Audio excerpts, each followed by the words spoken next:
Yo, what is going on, guys? Miguel here. So today we're coming at you with a video on door knocking and why it's going to be good for you, right? Some of the benefits around going door to door, specifically as a real estate agent. Now, again, you guys might be watching this not as a real estate agent, like maybe other door to door sales. This could definitely benefit you. However, this is going to be more around the consensus that you are a real estate agent because this is going to be from the viewpoint of that, right? So you guys never been here before. Of course, my name is Miguel. I'm a licensed real estate agent in London, Ontario, Canada. I just finished my third full calendar year in 2025. And yeah, I built everything from door knocking, right? So yeah, so we're going to cover a few topics, right? These are kind of ones I've, contained as the main ones I want to go over. And there's really four things I want to highlight that in my experience over time door knocking I found to be benefits. I do kind of want to I also want to do a video of some of the negative things that come with door knocking as well. Although there's not many, there are some, I obviously live in Canada. I don't have access to the super hot leads like you guys do in the States where you can just dial expires and stuff all day. If you guys have that, kudos to you. That's definitely a good way to get business. However, now that I'm, reasonably experienced in real estate with a few years now at this point, it's been able to build me a very healthy database, right? Because door knocking, as some of you may know, is more so the long game, right? It's not too common you're going to run into someone, no matter how good your skill set is. It's not going to be super common you're going to run into someone that's going to be ready to go. You can keep seeing this in the backgrounds of bubbly, right? So, so the first thing I want to cover is number one is you get to choose your own market. So you basically can just pick wherever you want to go, right? So let's say you've always had this can be your own price point, your own style of home, maybe you want to be in a specific neighborhood. Like you can go wherever you want, right? Obviously some areas are going to make more sense than others, but the reality is every single neighborhood has someone who needs to sell. And of course, as the market continues to shift, you need to start working with people who need to sell, not want to sell, right? So you can literally go anywhere you want, choose a price point, and literally just keep knocking in those areas, right? I can wake up on Monday morning and be like, okay, I want to go to White Hills, which is a neighborhood in London, Ontario, right?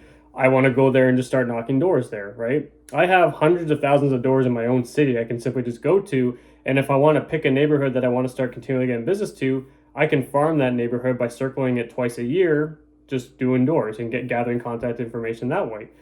The beauty of it is I just get to choose exactly where I want to go, right? I'm not just cold calling like random expires and stuff and just going from A to B.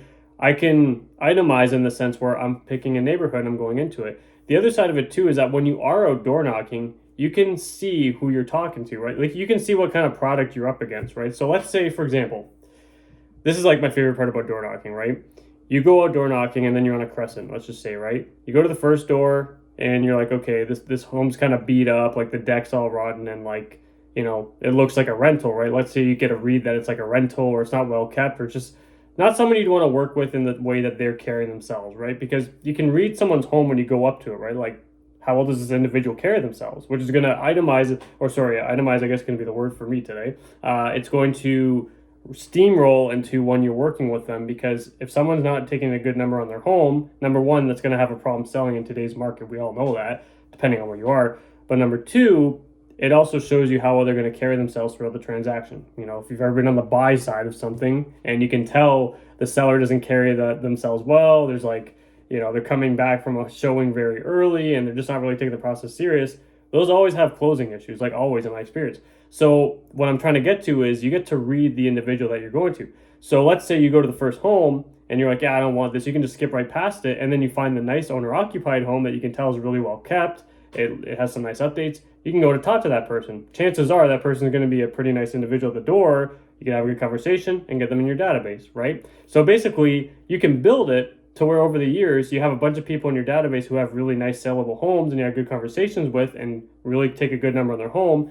Well, guess what? By the time they're ready to sell, that's exactly who you're going to have keep on reaching out to, because the goal is when you're door knocking is to build a substantial database. So that's the beauty of it, right? You can pick your market, you can pick your price point, you can pick what neighborhood you want to sell in, you can go literally wherever you want. But the other side of it too is that you can pick the product you're working with, right? Not just your market, you build your product, right? If you want to be known as the realtor who sells all these really nice homes, like every time an agent shows your home, they're like, yep, I know it's a Miguel service listing. It's definitely going to show well. We got to get into it. If you want to start building that brand over time, that's how you're going to do it. You just itemize the homes you want to door knock on, right? Me personally, I just don't door knock on those homes that give me sketchy vibes, or, they got like a bunch of beware of dogs. Number one, I'm just going to respect my safe, not going to go to that. But like, they have like two huge lifted trucks in the driveway, and their like home is like just not well taken care of. You know what I mean? They're like driving on the you see the tire marks like halfway up their grass and stuff.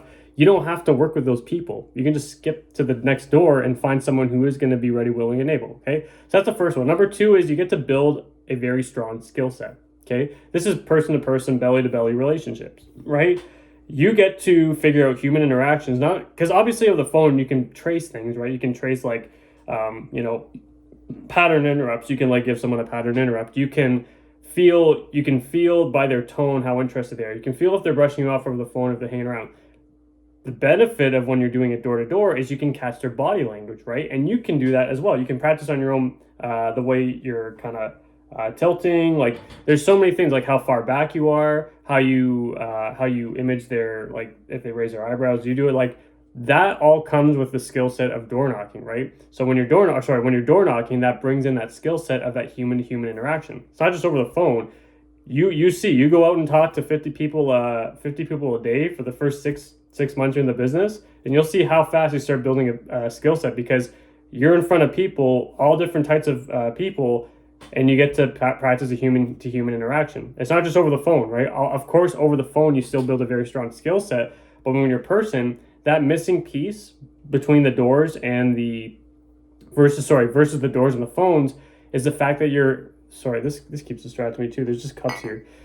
Is the fact that you're in person, right? You get to read them, and this gives you that in-person reading, which really helps when you're doing listing appointments and you're just working with people, right?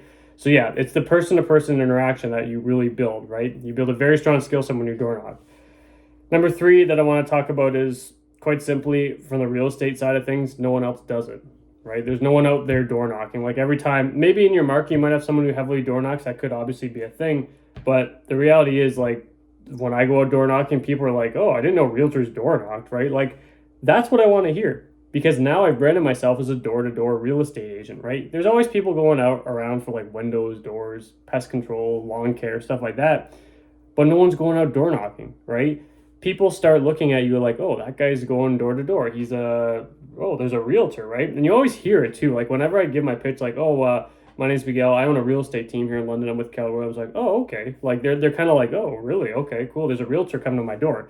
And if you guys have never door knocked, by the way, if you're kind of like hesitant about door knocking or watching this, that's literally the response you're going to get from a reasonable individual. Like no one expects it, right? So you're setting yourself different from the rest by simply going out and going door to door.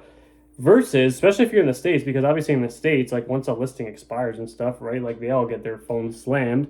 There's a lot of cold calling that happens in the States, right? So if you separate yourself from the pack and you go door knocking, well, now you're known as that guy who goes door to door. Like literally in my city, like if a realtor's like talking about me, like, "Oh yeah, that's the realtor that goes door to door," right? Like everyone knows I go door knocking, right? I've done it for a long time, and I just do it very aggressively, right? I go out there every single week, right? So yeah, no one does it. That's the benefit of it. You're going to separate yourself from the pack, and also you brand yourself as the door to door real estate agent. So the last thing I want to touch on is you're going to be remembered, okay? So it kind of goes along the lines of, no one goes door to door, but when someone sees you and you got them in your database, sometimes even if you don't get them in your database, you are immediately remembered as that agent that knocked on their door, right? Of course, maybe after like 10 years or something, that might go away, but the idea is when someone is ready to sell, right? Because real estate, going door to door for real estate, almost like 99.999% of the time, is going to be the long game, right? Yes, like every time you go out, if you talk to 50 people, you're going to hit someone who's going to be like a warm/hot lead, but it's very rare you're going to get someone unless they just recently came off the market and they're looking at potentially interviewing, like if you call them expired, right? There's not really a shot of you getting a listing right away, right? Sometimes, yes, in 3-4 months, yeah, I would say out of 100 people, you're going to hit someone for sure. That's through my experience, absolutely is. But again, you're going to be remembered in the long run, right? The goal of door knocking, so my average, if you guys want to know my median average for the median, right? So if I look at I tallied up all my past door knocking transactions, everything that came directly from door knocking and some that stemmed. Door knocking from start to finish, the median average, so when I tallied everything up and divided by that number, the median average was 15 months, right? So that averaged out to a full year and a quarter, 5 quarters, right? Until someone was actually closing with me on their home, right? So if you think about that, in that span, in that 15 months, if they have a thought of listing their home and I met them at their doorstep, very solid chance they're going to remember me, especially if I got their contact information, right? Because they're going to be like, okay, like I never had a real estate agent come to my door. That was pretty awesome. You know, that guy's a hardworking individual, right? You give the prospective buyer or the seller the idea that you're the hardworking individual, which you obviously are if you're pounding the pave, especially if you're where I am in Canada, right? It can get pretty cold in the winters, right? I got all my thermals on. They're like, oh, you're a trooper for going out in this, right? Like, it really helps you get remembered and brands you as that person who's gone door to door and is working very hard. Okay, so those are the main things I want to tally in, right? It's like, again, you just make up your own market. You get to choose exactly who you want to. You get to build your brand, and ultimately, you end up building a very strong skill set, which will help you in the long run when you're doing presentations and interviews for the listing appointment. Okay. If you guys have any other questions, feel free to drop in the comments. I stayed on the 11-minute mark today, so that's actually one of my most time efficient videos. Hope that helps, and we'll see you in the next one. Peace.